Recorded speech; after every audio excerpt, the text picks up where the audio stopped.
Stalo se v oněch dnech, že vyšlo nařízení od císaře Augusta, aby byl po celém světě proveden soupis lidu. Tento první majetkový soupis se konal, když Sýrii spravoval Quirinus. Všichni se šli dát zapsat, každý do svého města. Také Josef se vydal z Galileje města Nazareta do Judska, do města Davidova, které se nazývá Betlém, poněvadž byl z domu a rodu Davidova, aby se dal zapsat s Marií, která mu byla zasnoubena a čekala dítě.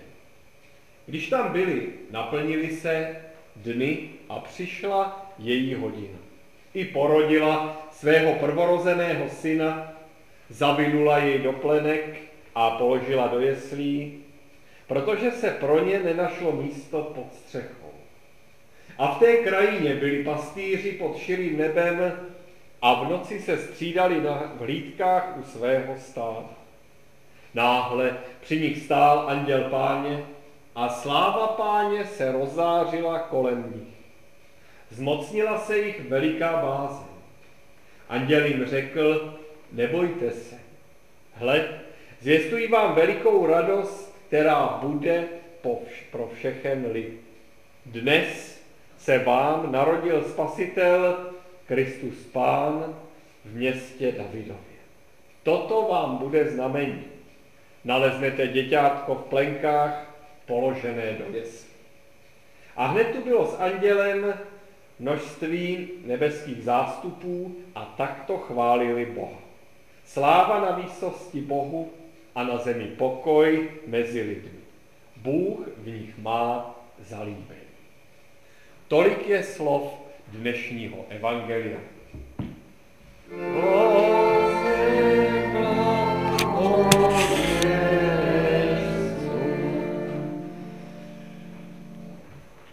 Milé sestry, milí bratři, lze si všimnout v současné době toho, že podoba Vánoc má skutečně různé možnosti provedení. Překvapilo mě, když jsem nedávno sledoval zprávy, že hodně lidí už je z toho vánočního konzumu tak otrávených, že prostě na vánoční svátky odjedou na dovolenou někam do teplých krajin na 14 dní do Thajska a že se vrátí, až tedy ten zhon tady skončí, až skončí ten tlak těch reklamních konzumních Vánoc. Já jsem rád, sestry a bratři, že my jsme nikam neodjeli. Jsem rád, že jsme tento tlak ustáli a jsem taky velice rád, že jsme tady. Protože my jsme tady proto, že uvažujeme nebo přemýšlíme o tom, co pro nás ta slova dnešního evangelia znamenají. Mnohokrát, a většina z vás už několik desítek let jste slyšeli prostě tu stále stejnou zvěst. Dnes se vám narodil Spasitel, Kristus Pán v městě Davidově. Tedy nám se narodil Spasitel. Bůh se stal člověkem, stal se jedním z nás a přitom také je naším zachráncem, naším Spasitelem. Narodil se nám všem, každému člověku a jedno, jestli ho přijme nebo nepřijme, Ježíš se narodil pro každého. Nenarodil se jenom Marii, nenarodil se jenom Josefovi, ale narodil se celému lidstvu. A domnívám se, že evangelium, které je vždycky pravdou, nás tak nějak nevybízí ani k tomu pohledu, abychom nakukovali Panně Marii do kočárku a abychom ji chválili, jakého má hezkého chlapečka. Stejně tak je potřeba říci, že i ty krásné jesličky, betlémské jesličky v kostele, i to je taková trošku reklama, takové trošku pozlátko, to asi není také to nejlepší místo, kam by se mělo dívat oko křesťana. Možná je lepší mít otevřené oči, otevřené uši ke slyšení Božího slova, abychom opravdu rozuměli tomu, co to znamená, že se narodil právě nám. Ta zpráva je opravdu pro všechny, pro vás, pro mne, pro lidi třeba tady v Hrotovicích. Zkuste na chvíli opravdu se zamyslet a říci si v duchu tu větu: mně se narodil. Ježíš se narodil pro mě. To už zní jinak. To už zní úplně jinak. V tom už je něco přece hodně osobního. Nejenom tak, že se jako narodil někde v roce 6 před naším letopočtem a že teda si tady stavíme ty jesličky a přitom to žádná idylka nebyla, ale to jsem tady vykládal při jiných příležitostech a při jiných vánočních kázáních. Já se chci opravdu soustředit pouze na to slovo, že se nám narodil a že se narodil dnes, tedy na tato dvě slova.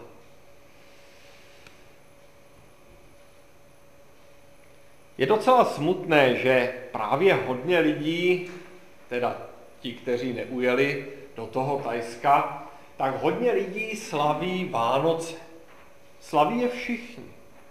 Každý nějakým způsobem, ale víceméně se shodneme na tom, že každý člověk, nebo skoro každý, má nějaký ten vánoční stromeček nebo nějakou tu vánoční výzdobu, že si dávají dárky lidé a tak dále.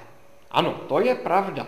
Stromek, dárky, kapra, salát, to všechno známe, ale prostě Pána Ježíše většina lidí do svého domova nepustí.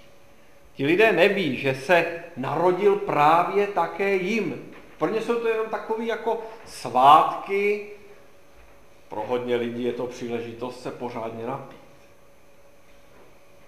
Ale Ježíše tu pravou podstatu Vánoc do svého srdce, do svého života nepustí. Ale pozor, naše česká společnost je v mnoha ohledech ještě sofistikovanější. Dneska už se tady vyskytuje běžně a mně už chodí i takový přání, už ne k vánočním svátkům, ale k podzimnímu slunovratu nebo k zimnímu slunovratu, já teď nevím. Někteří už přišli na to, jsou to takoví ti novodobí pohané ateisté, že vlastně ty vánoční svátky se slaví až od 4. století, tuším, našeho letopočtu, to je pravda všem. A že vlastně starší jsou ty svátky toho slunovratu, na který potom křesťanská církev, když byla povolena za Konstantina, položila narození Ježíšova. My nevíme, jestli se Ježíš narodil speciálně 25. prosince. To není jisté a není to ani důležité. Důležité je, že se narodil. Že se narodil nám, že se narodil lidem a že se narodil, jak čteme dnes. A je to důležité právě proto, že to bude to Ježíšovo jméno. Žádný slunovrat, nic takového. To jsou staré římské svátky. Ale bude to právě to Ježíšovo jméno, na kterém se bude lámat poměr člověka k Bohu, poměr člověka k životu věčnému. Ano, je to právě on, narozený spasitel, který bude soudit živé i mrtvé. Ale my jsme zde, my jsme na bohoslužbách, my nasloucháme Božímu slovu, my jsme Ježíše tedy nevypustili ze svého života, ale ba naopak jsme ho přijali, aby nám dal moc být Božími dětmi, tedy Božími syny a dcerami. Díky Pánu Ježíši, díky evangeliu víme, kdo je Pánem, víme, že je to právě ten narozený Ježíš. Také víme, že jsme v jeho rukou, s celým vesmírem. Víme, že jsme v rukou toho, který se narodil v Betlémě, v městě Davidově. Věřím, že tohle jsou opravdu ty pravé Vánoce. A tenhle ten Bůh, který se stal tělem a který je naším pánem a spasitelem, se narodil, jak slyšíme, dnes. No, to může znít trošku přitaženě za vlasy, ono už je to 2000 let, co uplynulo tedy od té doby, kdy to slovíčko dnes zaznělo v té aktuální podobě. Ale ono to stále platí, protože Pán Ježíš je věčný navždy. Platí jeho slovo včera, dnes i zítra. Bude tu s námi v Duchu Svatém přítomen, pokud zde tedy budeme shromážděni. Tedy uslyšíte-li dnes evangelium, nezatvrzujte svá srdce. Čteme na jiném místě evangelií. Ano, Pánu Bohu se zalíbilo, že právě ta radostná zpráva o narození jeho syna nezůstala někde zapomenutá před těmi 2000 lety, ale že celých těch 2000 let se tahle ta zpráva šíří a šíří se až k nám. Proto dnes mají lidé tu úžasnou šanci. Proto dnes se narodil Spasitel. Lidé mají dnes šanci tuto zprávu slyšet, tomuto evangeliu uvěřit, přijmout je, získat vírou věčný život. A já neznám lepší zprávu. Opravdu ne. Tohle to je ta nejlepší zpráva na světě pro každého člověka. Máme jiné zprávy samozřejmě. Jiné zprávy, které slýcháváme o Vánocích. Zprávy o tom, jak se obchodníkům zvedly tržby, to zase budeme poslouchat, myslím, celý leden. Jak se jim zvedly tržby o 80%, a já nevím o kolik. A pak další zprávy, na kterých se docela slušně vydělává. Jenomže co to je za zprávy? To jsou pomíjivé zprávy. Víte dobře, že není nic staršího než včerejší noviny. Ty zprávy jsou ovšem také v mnoha ohledech velmi lživé, ale zpráva o narození Spasitele, zpráva tedy o záchraně člověka před věčnou smrtí, ta zpráva zůstává. Ta zpráva se dějinama věků prostě nijak nemění. A z jednoho prostého důvodu. Nemůžete změnit zprávu, která je pravdou. Takže tahle zpráva opravdu nikdy nezmizí s těma, obrazně řečeno, včerejšíma novinama někde ve sběrně. Dnes se vám narodil Spasitel, Kristus Pán v městě Davidově. Spasitel, mnoho lidí zase nerozumí tomu slovu, my víme, že je to zachránce, je to synonymum, je to jedno a totéž. Zachránce našeho života. A vánoční evangelium nám zvěstuje, že svůj život, který jsme dostali tedy od Pána Boha darem, že na tento život nejsme sami.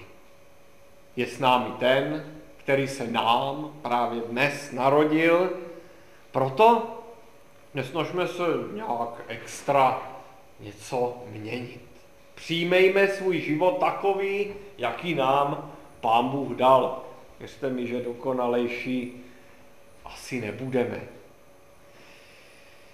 Nestěžujme si. To umíme dobře.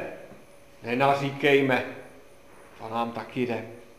Nenaříkejme na to, jak je život těžký. Vedle nás jsou lidi, jejichž život je mnohem těžší a přesto si ti lidé třeba vůbec nestěžují. My jsme křesťané, husiti. My víme, kdo je to Spasitel, my v něj věříme, přijali jsme ho do svého života A také víme, že Ježíš se narodil právě pro nás. Tedy není důvod si na život stěžovat. Máme pomocníka a my ten svůj život uneseme. Ať je jakýkoliv, to z toho důvodu, že za něj děkujeme Bohu a že jsme za něj právě Bohu vděční. Víme přece, že na svůj život opravdu nejsme sami, ale že se nám narodil Bůh, Kristus Pán v městě Davidově. A ten je stále s námi. Smutné je samozřejmě, zase uděláme poslední takovou sondu do toho světa. Smutné je, když člověk vánoční příběh, vánoční evangelium, které je tou pravdou a které nikdy nezmizí tedy s těmi včerejšími zprávami, jak jsem již říkal, je smutné, když člověk toto evangelium považuje za nějakou pohádku, za nějakou legendu, pohádku pro děti. A je smutné, odmítá-li člověk skutečně přijmout ten fakt, že Pán Ježíš se narodil taky pro něj. Když ho nechce, toho Ježíše, nechce o něm slyšet vůbec. Užije si konzumu, ale o Ježíškovi nic. A přitom se narodil také i pro takového člověka. Jenomže co se potom stane, sestry a bratři? Takový člověk potom ve svém životě zůstane sám. A můžu vám říci, že ta samota často je ta samota ze vzdoru vůči Bohu. Ta samota je to, co člověka přivádí k zoufalství, k depresím, a je velice zajímavé, že právě o těch vánočních svátcích je dost lidí, kteří jsou sami.